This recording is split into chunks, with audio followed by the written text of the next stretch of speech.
O seu futuro é liberado através dos seus pensamentos. No livro de Filipenses, capítulo 4, versículo 8 diz: Finalmente, irmãos, tudo que for verdadeiro, tudo que for nobre, tudo que for correto, tudo que for puro, tudo que for amável, tudo que for de boa fama, se houver algo de excelente ou digno de louvor, pensem nessas coisas. Quando nossos pensamentos não estão em ordem, todas as outras coisas permanecem em desordem também.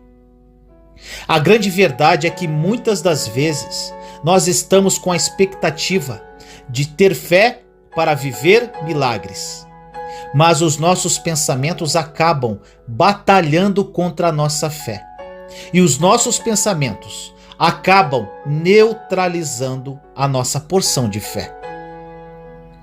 Outra grande verdade é que nós precisamos alinhar os nossos pensamentos com os pensamentos de Deus, para que enxerguemos aquilo que Deus enxerga. Nós precisamos alinhar os nossos pensamentos com os pensamentos de Deus para falarmos aquilo que Deus fala. Nós precisamos alinhar os nossos pensamentos com os pensamentos de Deus para andarmos na direção que Deus está, para que possamos se mover com a autoridade que o próprio Jesus nos convidou a andar, para que entremos com ousadia no Santo dos Santos, para que andemos não mais como um pecador que vive em busca de santidade, mas como um santo que governa sobre o pecado. Nós precisamos ressignificar as nossas perspectivas, a forma que enxergamos Deus, a forma como nos enxergamos, a forma como enxergamos os problemas. As nossas perspectivas definem muito para onde nós iremos. As nossas perspectivas definem muito qual é a construção de história que estamos tendo com Deus. As nossas perspectivas definem muito qual tipo de história você irá contar para seus filhos e netos. Meu irmão e minha irmã, nós precisamos nos apaixonar por Deus, estar apaixonado sempre por Ele, porque estar apaixonado significa contemplar com o amor, com o olhar. Às vezes, no meio de algumas batalhas da vida, nós estamos com um olhar de medo em relação aos problemas, quando deveríamos estar com um olhar de fé em relação ao nosso Deus. Não importa o que se levanta para tentar paralisar você, isso não é maior do que o Deus que luta pela sua vida. Mas, como mudar as minhas perspectivas, você pode perguntar? Mudando os seus pensamentos, renovando a sua mente, sofrendo uma metanoia. Em Romanos 12:2 diz: E não vos conformeis com este mundo, transformai-vos pela renovação da vossa mente, para que conheça qual a boa, perfeita e agradável vontade de Deus. Você precisa deixar Deus renovar a sua mente. E com isso você renovará a forma de como você enxerga as coisas. Existe uma importante lição quando o assunto é pensamento. E qual é a lição? A nossa fé é a matéria-prima de nossos milagres, mas os nossos pensamentos são a matéria-prima das nossas ações. Os nossos pensamentos geram a nossa imaginação. A nossa imaginação gera e libera palavras. E essas palavras liberam destinos. Lembre-se sempre que pensamentos geram sentimentos que geram ações. E dentre essas ações estão as palavras que saem de nossa boca. Então, se você precisa mudar algo na sua jornada de fé, isso deve se começar pelos pensamentos. Todo ser humano que está em crise já se imaginou perdido. Toda pessoa que tem enfrentado pensamentos de morte já se imaginou colocando um ponto final em sua vida. Todo casal que está enfrentando um período difícil já se imaginou divorciado. Todo empresário que tem enfrentado dificuldades na sua empresa já imaginou falido. Quando você cria pensamentos a respeito do que pode acontecer, você começa a tratar isso como possibilidades viáveis. O problema é que quando começamos a aceitar essas sugestões como possibilidades, aquilo que no primeiro momento de crise parecia surreal, no momento do ápice da sua crise, vai se apresentar como uma opção viável. Muito cuidado com isso. O milagre que muda histórias, o grande milagre que gera salvação, recomeços, reconciliações, é o milagre da substituição. Guarde isso, meu irmão, minha irmã. É quando nós saímos do lugar de governo da nossa história e deixamos Jesus ocupar esse papel. É quando saímos do lugar de tomadas de decisões na nossa história e deixamos Jesus ocupar esse papel. Para ter acesso a esses novos pensamentos, é preciso ter acesso a uma nova natureza. Para ter acesso a novos pensamentos, precisa-se ter acesso para uma nova história. Para ter acesso a novos pensamentos, é preciso ter acesso ao novo de Deus. Morrer quem você se tornou para fazer quem Jesus sempre quis que você fosse. Para que se viva milagres, é preciso ter fé. E para ter fé, é preciso ressignificar os nossos pensamentos. Quando as dúvidas começam a ter espaço dentro de você, a fé naquilo que Deus prometeu começa a se esvair. Ou você se move pelas dúvidas, ou você se move pela sua fé. Ou você se move pelo seu medo, ou você se move pelas suas promessas. Não dá, meu irmão, minha irmã, para as duas coisas coexistirem e governar os nossos passos da mesma forma. Quando começamos a duvidar se Deus realmente vai fazer, ali começamos a abrir mão dos nossos milagres. Deixe Jesus renovar a sua mente. Deixe Jesus renovar os seus pensamentos. Deixe Jesus remover aquilo que ele não colocou. E com isso, ele estabeleça os pensamentos que tem sobre você. Jesus pede para que nós sejamos humildes, para abrirmos mão daquilo que pensamos a nosso respeito e deixarmos ele invadir o nosso interior com aquilo que ele pensa ao nosso respeito. A maior causa de não vivermos alguns milagres chama-se autossabotagem. Nós nos sabotamos quando damos acesso a palavras contrárias que vêm contra nossas vidas.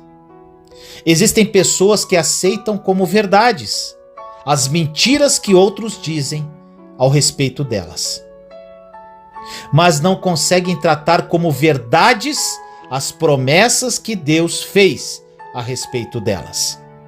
Infelizmente, às vezes, uma palavra contrária tem mais espaço dentro de nós do que uma promessa dos céus.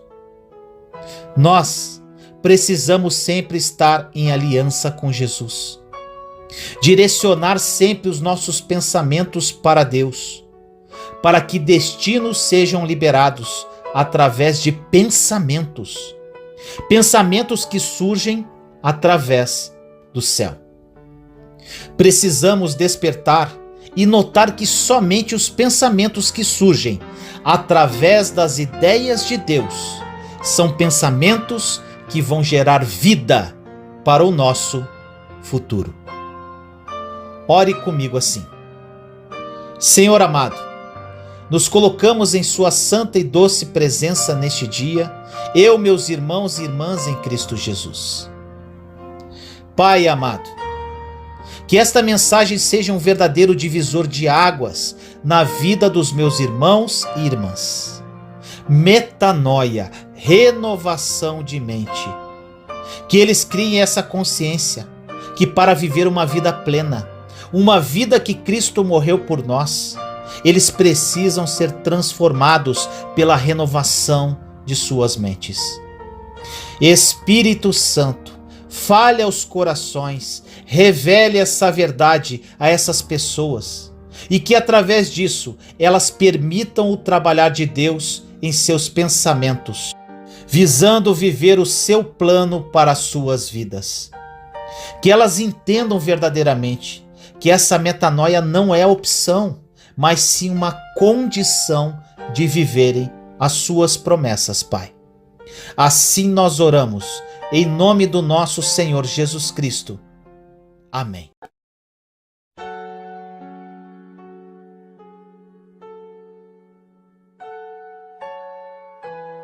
O poder está à nossa disposição. No livro de Atos, capítulo 1, versículo 8 diz: Mas receberão poder quando o Espírito Santo descer sobre vocês, e serão minhas testemunhas em Jerusalém, em toda a Judéia e Samaria, e até os confins da terra. Todos nós precisamos e queremos poder. Jesus prometeu isso em Atos 1:8, conforme acabamos de ler. Não conheço ninguém que espere e ore por fraqueza e incapacidade. Deus quer que sejamos poderosos e que vivamos e desfrutemos de vidas completamente transbordantes de poder, incluindo vitórias sobre Satanás e sobre todos os seus ardis e planos malignos. O Espírito Santo é o poder de Deus que nos capacita, e quando ele entra em nossas vidas, ficamos mais poderosos. Podemos até dizer que nos capacita, e quando ele entra verdadeiramente em nossas vidas, ficamos mais poderosos. Podemos até dizer que o nosso nível de poder depende do grau com que nos rendemos a ele. Você já submeteu cada recanto do seu coração ao Espírito Santo? Convidou-o para entrar em todas as áreas da sua vida? Ou você reserva certas áreas para si mesmo, onde não quer que haja qualquer interferência, nem mesmo de Deus? A maturidade espiritual é um processo, meu irmão, minha irmã. Liberamos as áreas de nossas vidas ao Senhor pouco a pouco. Quanto mais as liberamos, melhores nossas vidas se tornam. Muitas vezes nos agarramos exatamente às coisas que nos fazem infelizes e, no entanto, temos medo de abrir mão delas. Confie em Deus e saiba com absoluta certeza que tudo o que Ele pede para você fazer é para o seu próprio bem e fará a sua vida muito melhor. O poder do Espírito Santo nos capacita a ser o que Deus quer que sejamos. Percebi há alguns anos que Atos 1:8, como citamos no início da mensagem, declara que as pessoas receberam poder para ser testemunhas e não para poder dar testemunho. Deus quer que nos tornemos o que Ele tem em mente para nós. E depois, por sermos quem somos, começaremos a fazer o que Ele quer que façamos. Dar testemunho é bom, mas também precisamos ser testemunhas de Cristo em nossas vidas diárias. Podemos nos destacar na igreja e fazer boas obras, mas o desejo mais profundo de Deus para cada um de nós é que nos tornemos semelhantes a Cristo em nossos pensamentos, atitudes, palavras e atos. Muitas vezes cometemos o erro de nos preocupar excessivamente com as situações que ocorrem conosco, quando a nossa prioridade deveria ser o que está acontecendo dentro do nosso coração. Deus está mais interessado em nos transformar do que em transformar as circunstâncias ao nosso redor. Convide o Senhor para fazer as coisas do jeito dele, em você e na sua vida. E você experimentará um crescimento do poder do Espírito Santo. Ore comigo assim. Senhor amado, nos colocamos em sua santa e doce presença neste dia, eu, meus irmãos e irmãs em Cristo Jesus. Pai amado, que essa mensagem toque nos corações de seus filhos e filhas que oram comigo. Que eles entendam que precisam se render ao Espírito Santo, para que vivam uma vida sem limites, cheio de graça e vitória.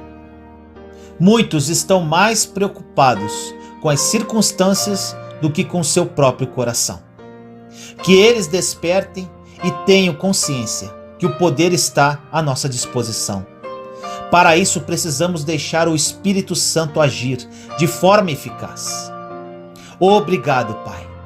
Assim nós oramos, em nome do nosso Senhor Jesus Cristo. Amém.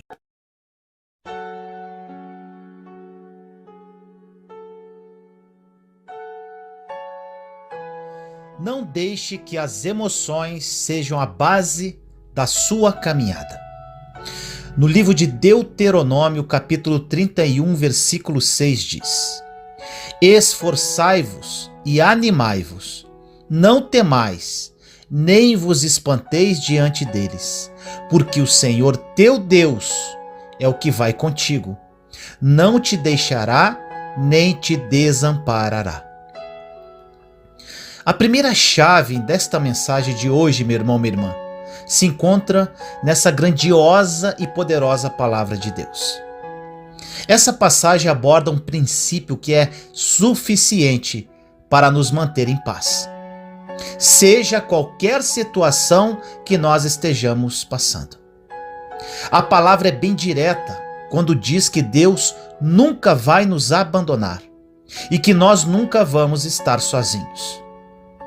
Às vezes, nós aceitamos uma sugestão do inferno e acabamos nos sentindo isolados, acuados, desanimados, entristecidos, mesmo vivendo coisas que um dia nós acreditamos que era tudo o que precisávamos para nos sentir completos.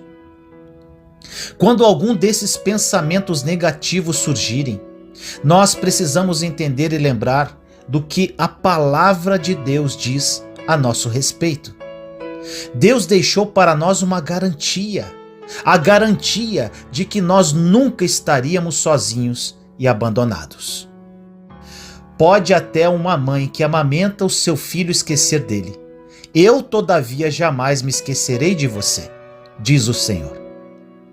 Você que talvez esteja vivendo um momento de instabilidade, um momento de desafios, e sua dúvida seja aonde se encontra Deus nesses momentos tão difíceis.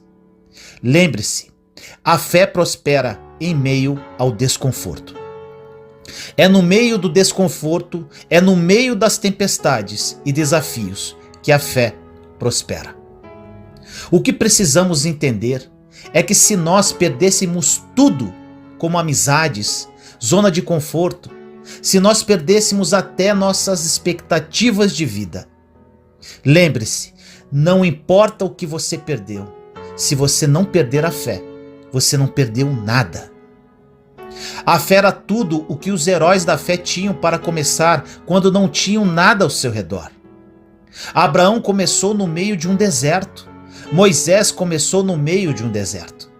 Davi começou enquanto era muito jovem ainda. E mesmo assim, todos mantiveram sua fé em Deus.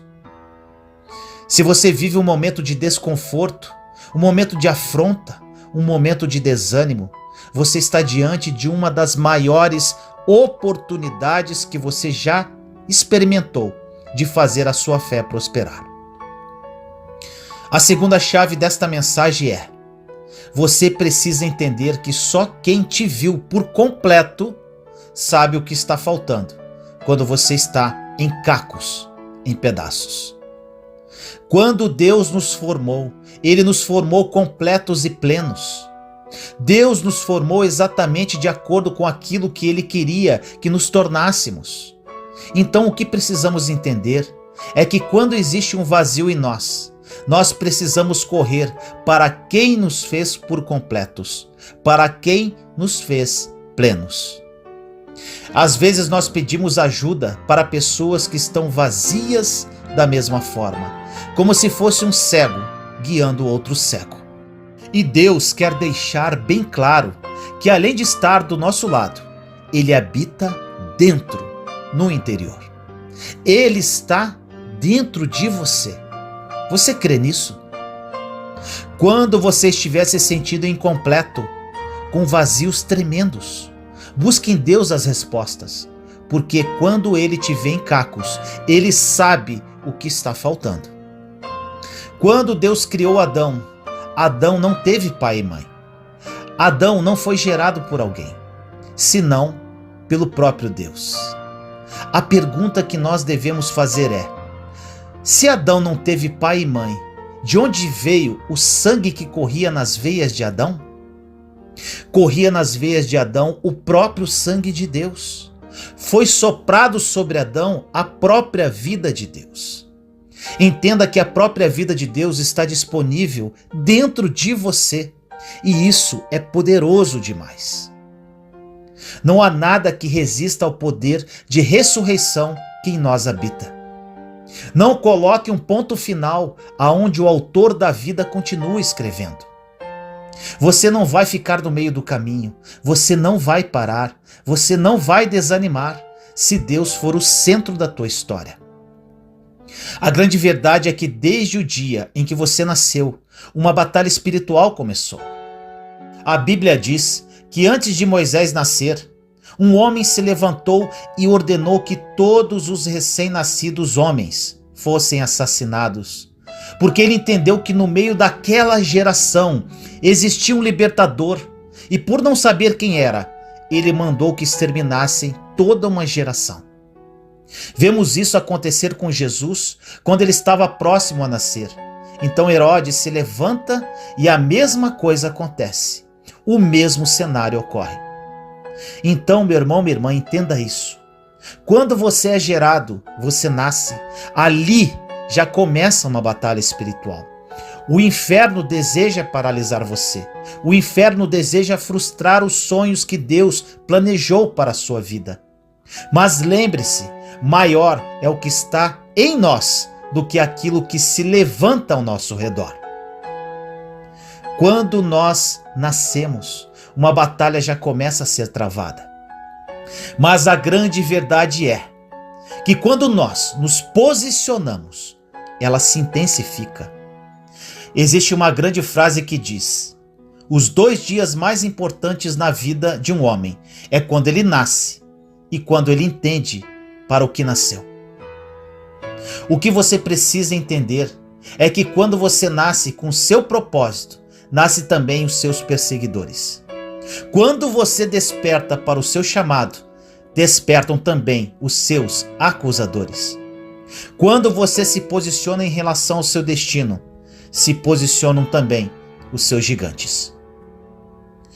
Toda palavra que vem para te abater e não liberar o seu destino não é uma palavra de Deus para você.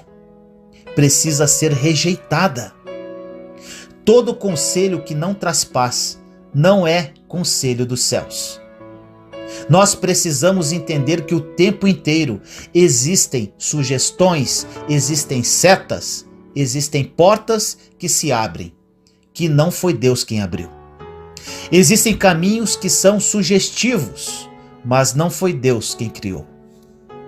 Nós precisamos entender que o tempo inteiro o inferno está batalhando para que fiquemos perdidos.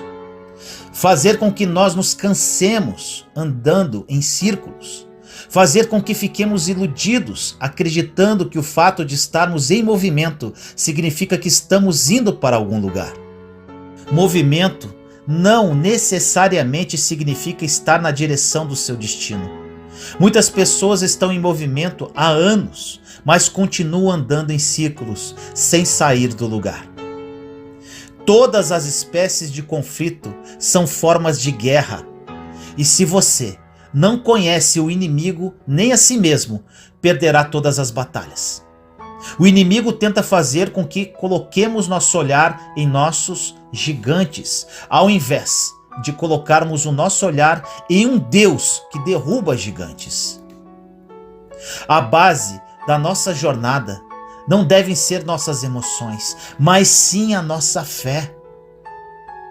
Por que existem tantas pessoas inconstantes neste mundo? E a resposta é muito simples, meu irmão, minha irmã. Pois tem muitas pessoas fazendo das suas emoções a base da sua fé. No livro de Efésios, capítulo 6, versículos de 11 a 13 diz: Revesti-vos de toda a armadura de Deus, para que possais estar firmes contra as astutas ciladas do diabo. Porque não temos que lutar contra a carne e o sangue, mas sim contra os principados, contra as potestades, contra os príncipes das trevas deste século, contra as hostes espirituais da maldade nos lugares celestiais. Portanto, meu irmão, minha irmã, tomai toda a armadura de Deus para que possais resistir no dia mau e, havendo feito tudo, ficar firmes. No final desse trecho, o que a palavra fala basicamente é o que esquecemos quando pensamos em desistir. Permaneça firme e deixe Deus ser Deus na tua história. O que Deus fala para nós em outra linguagem é: fique firme, faça tudo o que eu te pedir para fazer e deixe aquilo que você não consegue em minhas mãos. Vencer o desânimo tem como solução não fazermos das nossas emoções a base da nossa fé. Ore comigo assim: Senhor amado, nos colocamos em sua santa e doce presença neste dia, eu, meus irmãos e irmãs em Cristo. Pai amado, obrigado por mais uma palavra viva. Que seus filhos e filhas que ouvem esta mensagem e oração sejam fortalecidos agora pela presença do seu Santo Espírito em suas vidas. Que o desânimo seja vencido definitivamente na vida de cada um deles. Muitos, Pai, deixaram as emoções sobreporem a fé e com isso caíram e se desanimaram na caminhada. Que eles acordem agora, Senhor, e sejam movidos por sua graça e misericórdia.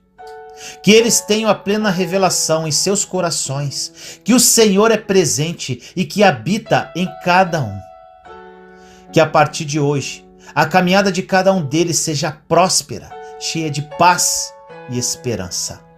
Assim nós oramos, em nome do nosso Senhor Jesus Cristo.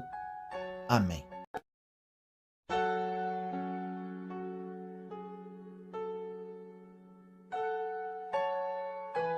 Deus tem um bom plano.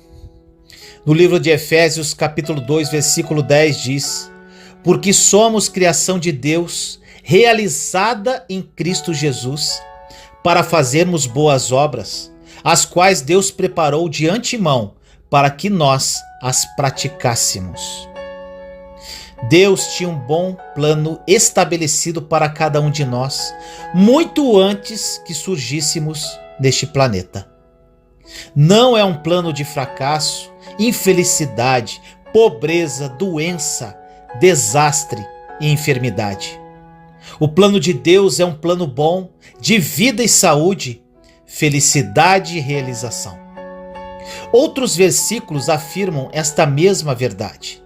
Vamos lá. Jeremias 29:11 diz: Porque sou eu que conheço os planos que tenho para vocês, diz o Senhor. Planos de fazê-los prosperar e não de lhes causar dano. Plano de dar-lhes esperança e um futuro. João 10:10, Jesus disse: O ladrão vem apenas para furtar, matar e destruir. Eu vim para que tenham vida e a tenham plenamente. Em 3 João capítulo 1, versículo 2, lemos: Amado, oro para que você tenha boa saúde e tudo lhe corra bem, assim como vai bem a sua alma.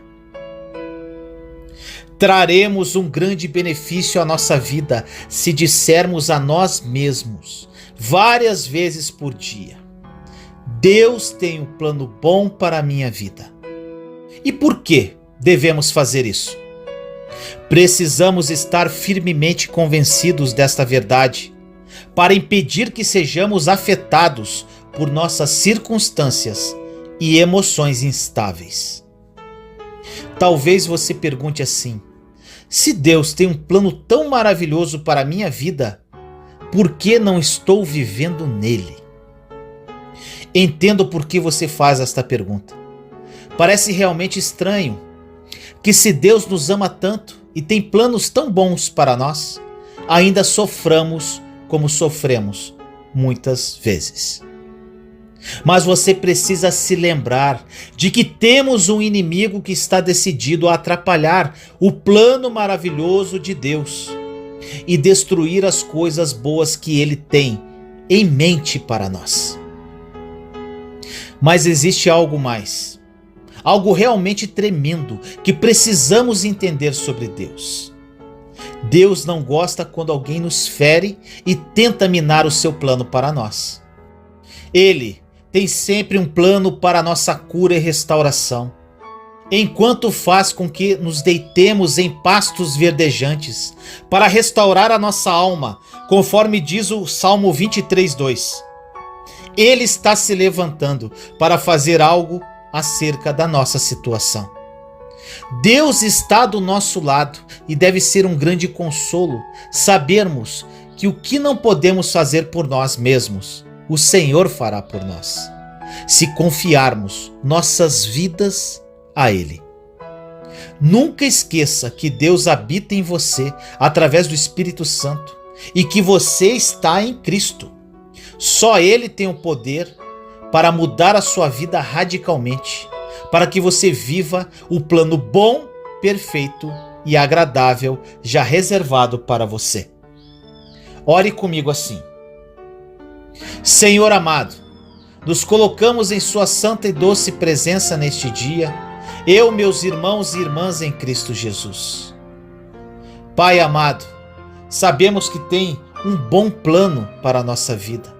Sabemos que o nosso inimigo tentará frustrá-lo, mas ele já é um derrotado, Senhor, pois já foi vencido na cruz por Jesus e está consumado. Assumimos o poder e a autoridade que nos foi concedido através do nome de Jesus e seguiremos rumo às promessas que já são nossas, Senhor. Assim nós oramos, em nome do nosso Senhor Jesus Cristo. Amém.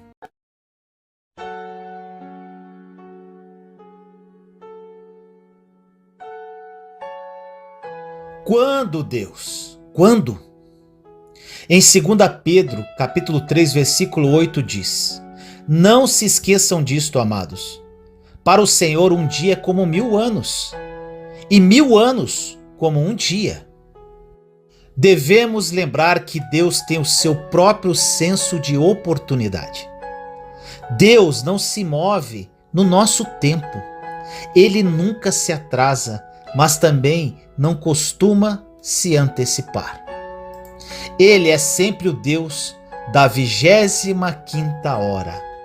Às vezes espera até o último segundo para nos dar aquilo que precisamos. Devemos aprender a confiar no tempo de Deus.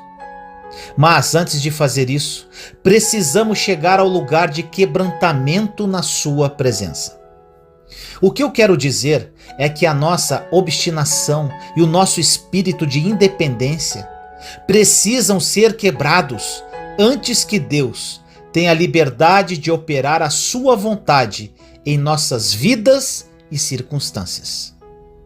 Antes de intervir em nosso favor, Ele precisa estar certo de que não vamos assumir o controle de nossos problemas, a fazer algo que esteja fora do seu tempo perfeito. Olha o que diz em Gálatas, capítulo 6, versículo 9. E não nos cansemos de fazer o bem, pois no tempo próprio colheremos, se não desanimarmos. O interessante sobre esta passagem é que ela sempre parece encorajar as pessoas. Na verdade, o versículo não diz quando colheremos, porque o tempo próprio não é específico. Se começarmos a procurar referências que têm a ver com o tempo na Bíblia, descobriremos descrições do tipo: no tempo determinado, no tempo devido. Muitas vezes, quando estou esperando em Deus com relação a uma certa situação e fico desanimado com o tempo que está levando para que Ele responda, procuro um versículo bíblico desse tipo e ele me encoraja. Continuo sem saber de qualquer detalhe novo, porque o tempo próprio é de fato apenas o tempo que Deus sabe o que é o certo. Mas as Escrituras me lembram que devo confiar nele. Davi escreveu uma passagem poderosa no Salmo 31, versículos 14 e 15, que diz assim: Mas eu confio em ti, Senhor, e digo, tu és o meu Deus. O meu futuro está em tuas mãos. Livra-me dos meus inimigos e daqueles que me perseguem. Como Davi, precisamos aprender a colocar a nossa confiança no Senhor, crendo que Ele nos livrará em circunstâncias adversas e nos levará ao que virá em seguida, ou seja, no seu tempo perfeito. Ore comigo assim: Senhor amado, nos colocamos em sua santa e doce presença neste dia, eu, meus irmãos e irmãs em Cristo Jesus. Pai amado, entendemos hoje que o seu tempo não é o nosso. Descansaremos em ti e esperaremos com uma atitude santa o tempo oportuno em nossa vida. Queremos apenas usufruir do seu amor e bondade enquanto esperamos. Nesta espera, criaremos mais intimidade contigo e faremos o bem. Nossa confiança está em ti e nos apropriamos da paz de Jesus enquanto esperamos. Assim nós oramos, em nome do nosso Senhor Jesus Cristo. Amém.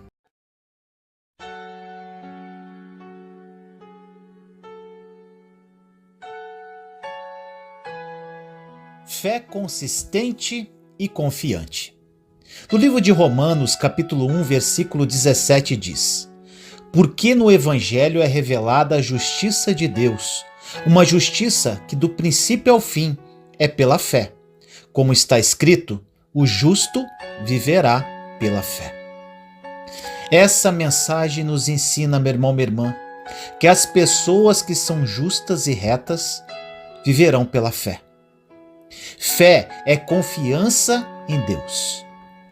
É importante aprendermos a ser consistentemente confiantes e não ocasionalmente confiantes. Deixe-me me dar um exemplo para ilustrar o que eu quero dizer. No meu propósito junto às mídias sociais, eu aprendi a permanecer confiante em Deus quando alguém me critica.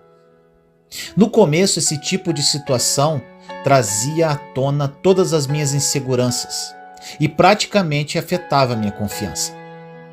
Devido à falta de entendimento adequado da palavra de Deus, alguns conhecidos e membros da família, mesmo sem falar, deixavam a entender que não era conveniente eu pregar a palavra de Deus pela internet ou que não tenho a preparação para fazer isso. Infelizmente, algumas pessoas acham que precisamos de alguns títulos para espalhar o Evangelho. Isso estava me confundindo, porque eu sabia que Deus havia me chamado e ungido para pregar a sua palavra, seja da forma que fosse. Eu não podia fazer isso de outro modo, mas a rejeição das pessoas ainda me afetava, porque me faltava confiança. Eu tive que crescer na área da confiança até o ponto em que a opinião das pessoas e a aceitação ou rejeição delas não alteravam o meu nível de confiança. A minha confiança tinha que estar em Deus e não nas pessoas. Quando o crescimento e o progresso do meu propósito pareciam dolorosamente lentos, eu tive que praticar uma confiança consistente. É mais fácil permanecer confiante quando vemos progresso, mas durante os tempos de espera, o diabo ataca a nossa confiança e tenta destruí-la. Devemos resistir a ele. Romanos 1,17, passagem citada no início da mensagem, fala sobre a questão da fé. Diz que devemos viver pela fé e que a justiça de Deus é revelada, do princípio ao fim, pela fé. Em outras palavras, meu irmão, minha irmã, podemos avançar de fé em fé. A maioria das pessoas ficam indo da fé para a dúvida e para a incredulidade, e depois voltando para a fé. Com isto, perde um tempo precioso, até tornarem-se consistentes em sua caminhada de fé.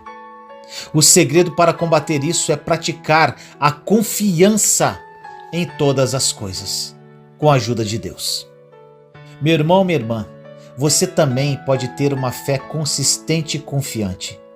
Resista ao ataque do inimigo quando ele tentar roubar de você a sua fé. Aprenda a ir de fé em fé com uma confiança vencedora.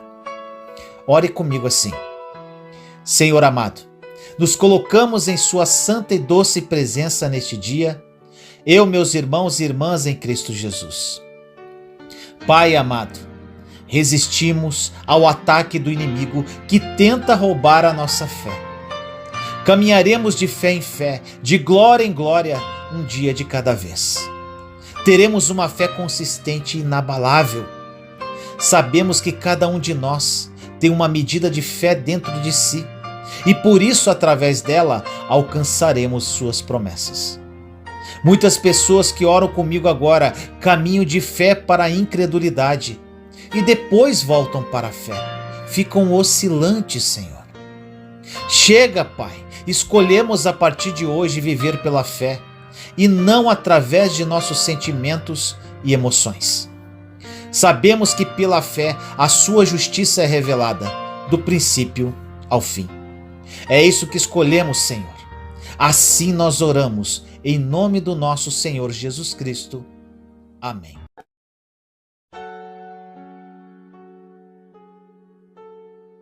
Abra seu coração. No livro de Atos, capítulo 16, versículos de 12 a 14, diz assim: Dali partimos para Filipos, na Macedônia, que é a colônia romana e a principal cidade daquele distrito. Ali ficamos vários dias. No sábado saímos da cidade e fomos para a beira do rio, onde esperávamos encontrar um lugar de oração. Sentamo-nos e começamos a conversar com as mulheres que se haviam reunido ali. Uma das que ouviam era uma mulher temente a Deus e chamada Lídia, vendedora de tecido de púrpura da cidade de Tiatira. O Senhor abriu seu coração para atender a mensagem de Paulo.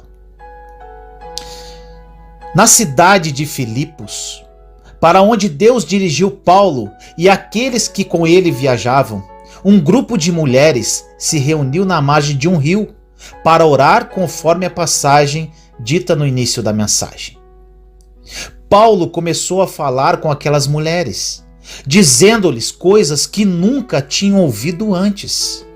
Elas estavam acostumadas a viver debaixo da lei judaica, e Paulo entregou-lhes a mensagem da graça.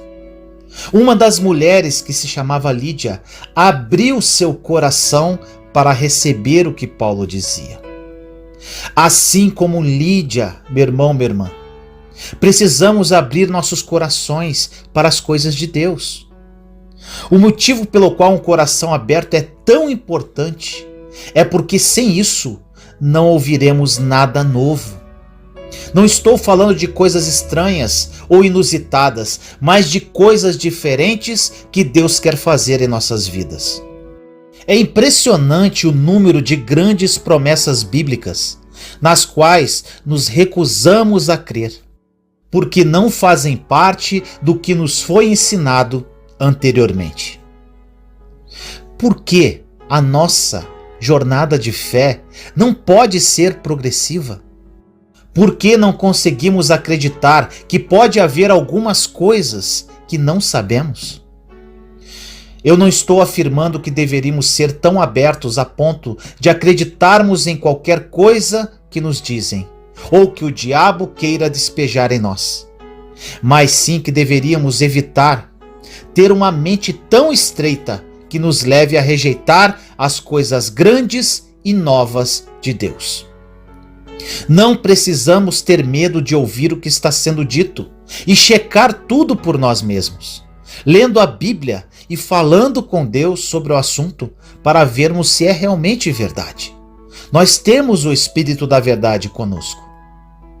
Devemos ter uma mente aberta e não uma mente estreita. Eu fico preocupado com as pessoas que acham que só há uma maneira de fazer as coisas, do jeito delas. Pessoas assim são muito difíceis de se trabalhar. Elas estão, em geral, tão cheias de orgulho que não querem ouvir nada que ninguém lhes diga. Em contraste, o coração de um crente humilde está aberto à verdade. Precisamos ter um coração acessível. A palavra de Deus e o nosso coração testificarão a respeito da verdade quando a ouvirmos. Nossas mentes podem estar trancadas, mas o nosso coração precisa estar disponível para Deus, a fim de permitir que Ele faça coisas novas em nossa vida diária. Ore comigo assim: Senhor amado, nos colocamos em Sua santa e doce presença neste dia, eu, meus irmãos e irmãs em Cristo Jesus. Pai amado, abrimos nosso coração para que a Sua verdade prevaleça em nossa vida. Nosso coração está disponível para Ti, Pai. Faça segundo a Sua vontade. Queremos o novo, Senhor. Queremos verdadeiramente viver a nova aliança de uma forma clara e verdadeira. Cremos no Seu mover, Pai. Assim nós oramos, em nome do nosso Senhor Jesus Cristo. Amém.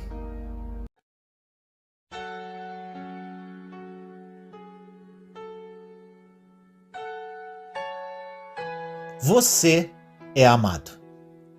No livro de Romanos, capítulo 5, versículo 5 diz: E a esperança não nos decepciona, porque Deus derramou seu amor em nossos corações, por meio do Espírito Santo que Ele nos concedeu.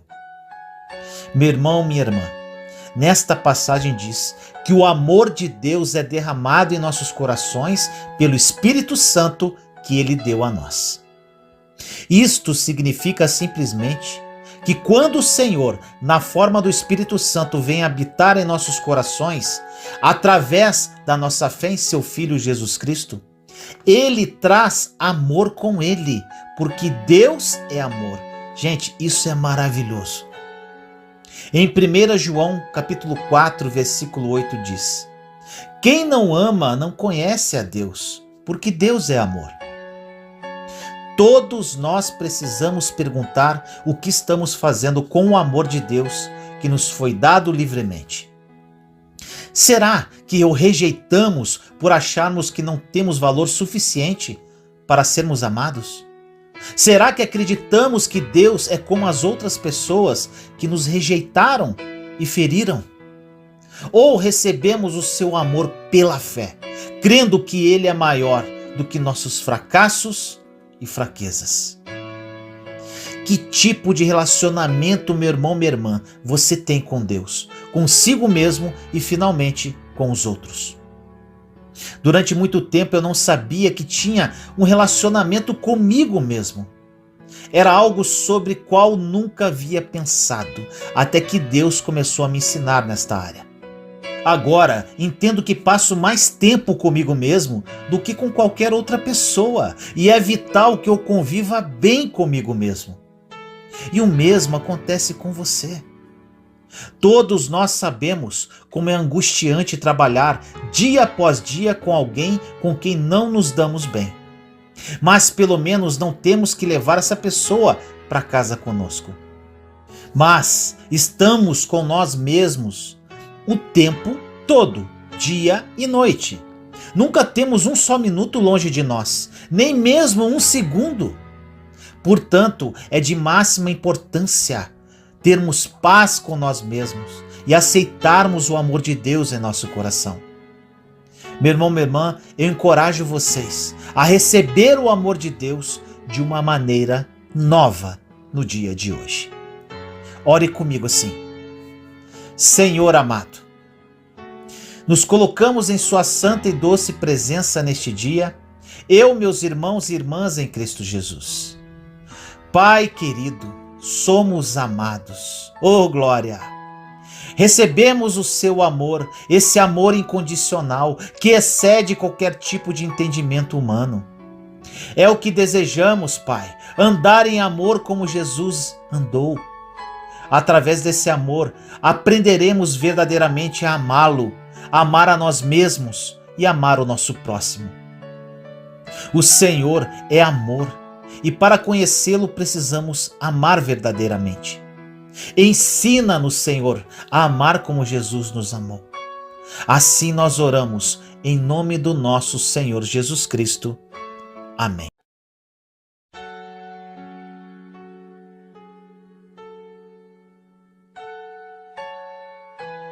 O poder da obediência.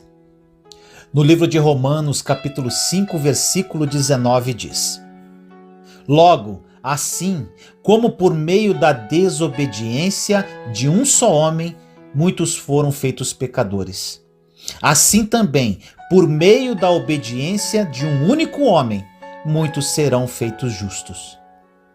Esta passagem nos ensina que nossas escolhas de obedecer e não obedecer não apenas nos afetam, mas afetam a muitas outras pessoas também. Vemos o exemplo disso nas Escrituras, quando os israelitas experimentaram os frutos de sua desobediência depois do êxodo no Egito. Se tivessem obedecido prontamente a Deus, como a vida deles teria sido mais plena. Olha o que diz em Hebreus capítulo 3, versículos de 8 a 11. Não endureçam o coração como na rebelião, durante o tempo de provação no deserto, onde os seus antepassados me tentaram, pondo-me à prova, apesar de durante 40 anos terem visto o que eu fiz. Por isso fiquei irado contra aquela geração e disse: os seus corações estão sempre se desviando, e eles não reconheceram os meus caminhos. Assim jurei na minha ira: jamais entrarão no meu descanso. Muitos deles e seus filhos morreram no deserto, porque não queriam se submeter aos caminhos de Deus. Os filhos deles foram afetados pelas suas decisões, e os nossos também são afetados pelas nossas decisões. O que precisa ficar claro aqui, meu irmão, minha irmã, é que o povo hebreu vivia sob a velha aliança. E hoje nós vivemos sob uma nova aliança. E essa ira de Deus já foi derramada em Jesus na cruz do Calvário. Deus não está irado, porém colhemos os frutos de nossa desobediência devido às nossas más escolhas. As suas escolhas podem afetar a sua descendência, meu irmão, minha irmã. Não por maldição entre gerações. Lembre-se que vivemos sob a nova aliança, mas pelo mau exemplo que poderá deixar para os seus filhos e influenciá-los em suas caminhadas. Lembra-se do que diz em Romanos 5,19, citado no início da mensagem? Olha só, diz assim: logo assim, por meio da desobediência de um só homem, muitos foram feitos pecadores. Assim, também, por meio da obediência de um único homem, muitos serão feitos justos. Sua decisão de obedecer a Deus afeta outras pessoas.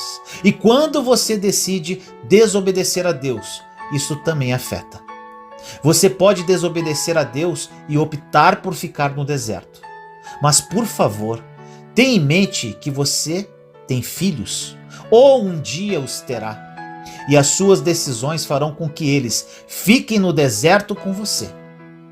Eles podem dar um jeito de sair quando crescerem, mas posso lhe garantir que pagarão o preço pela sua desobediência. A obediência é uma escolha de longo alcance. Ela fecha as portas do inferno e abre as janelas do céu. E tem o poder de afetar muitas pessoas. Pense nisso. Por causa da disposição de Jesus de ser obediente, multidões incontáveis serão trazidas a uma posição correta diante de Deus. Sua vida poderia estar melhor agora se alguém no seu passado tivesse obedecido a Deus. Se existe um ciclo de desobediência em sua família ou entre seus amigos, por que não quebrar esse ciclo, recusando-se a desobedecer? Tome a postura de um filho obediente. Assim você estará se posicionando e também posicionando seus filhos para receber grandes bênçãos. Ore comigo assim. Senhor amado, nos colocamos em sua santa e doce presença nesse dia, eu, meus irmãos e irmãs em Cristo Jesus. Pai amado, tomamos a postura no dia de hoje de filhos e filhas obedientes. Quebramos esse ciclo de desobediência em nossa família e escolhemos andar como verdadeiros filhos seus. Temos o grande exemplo de Jesus, que escolheu ser obediente e com isso trouxe-nos a uma posição correta diante de ti.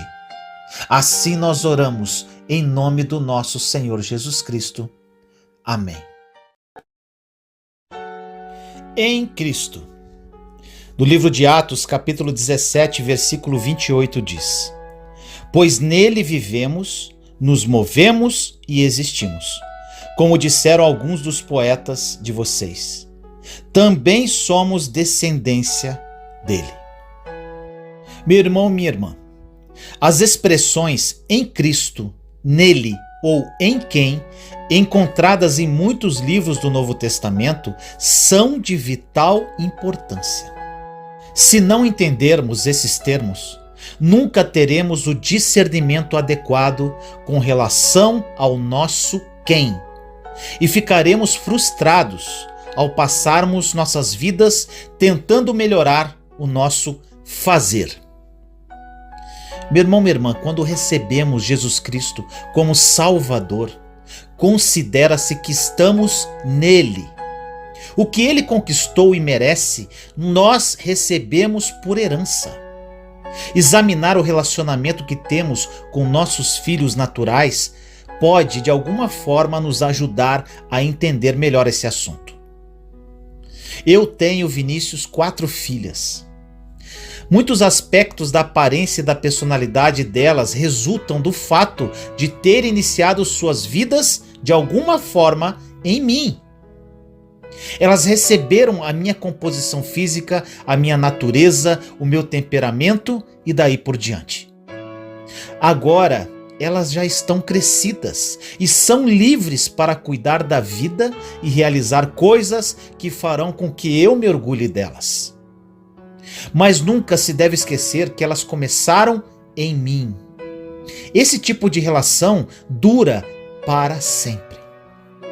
O relacionamento com Jesus é mencionado em João capítulo 3, versículo 3 e 4, que diz: Em resposta, Jesus declarou: Digo-lhe a verdade, ninguém pode ver o reino de Deus se não nascer de novo.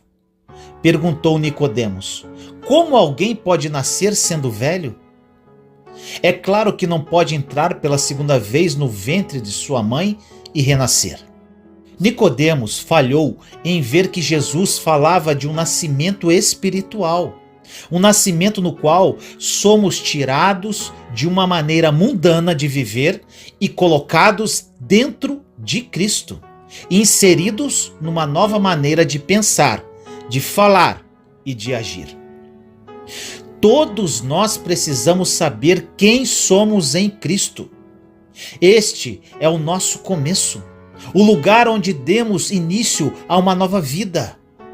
Sem uma compreensão profunda dessa verdade, vamos andar em círculos pela vida e até pelo cristianismo, acreditando na mentira de que a nossa aceitação por Deus se baseia em nosso desempenho. E isso é muito perigoso, meu irmão, minha irmã. Infelizmente, a maioria dos cristãos tem esses pensamentos, que devem se relacionar com Deus através de suas obras. A única forma de relacionamento com Deus é através da fé em Jesus Cristo e somente assim. Vivemos em uma nova aliança e tudo está consumado. Não depende do nosso desempenho, mas sim da nossa fé. A verdade é que o fato de termos sido aceitos por Deus se baseia no desempenho de Jesus e não no nosso. Quando ele morreu na cruz, nós morremos com ele. Quando ele foi enterrado, nós fomos enterrados com ele. Quando ele ressuscitou, nós ressuscitamos com ele.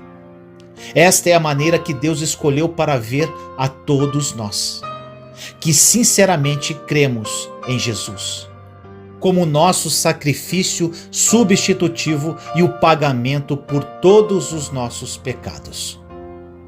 É isto que significa estar nele. Quando soubermos quem somos nele, nosso comportamento mudará e agiremos gradativamente de modo semelhante a Cristo. Ore comigo assim. Senhor amado, nos colocamos em sua santa e doce presença neste dia, eu, meus irmãos e irmãs em Cristo Jesus. Pai amado, está consumado. Estamos em Cristo e Cristo está em nós. Tomamos posse disso, Senhor.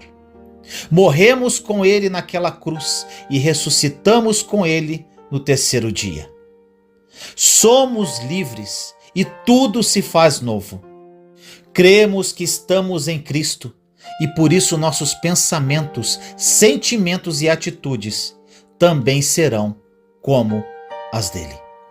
Assim nós oramos em nome do nosso Senhor Jesus Cristo. Amém.